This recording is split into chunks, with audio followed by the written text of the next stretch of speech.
ઉના તાલુકા એલસીબીને મળી છે મોટી સફળતા। 210 કિલો નકલી ઘી તેમજ નકલી માખણનો જથ્થો પકડી પાડ્યો છે।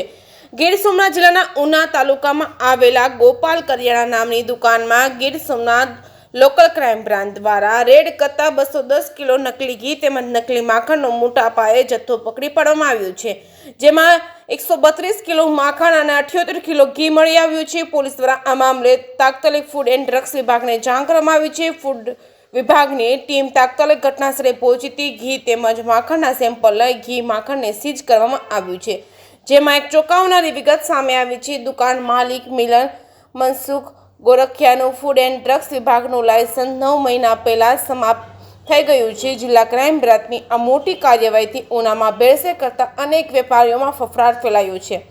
જે કેસની ગુજરાતી સાથે કાળુ આહિર દેવ।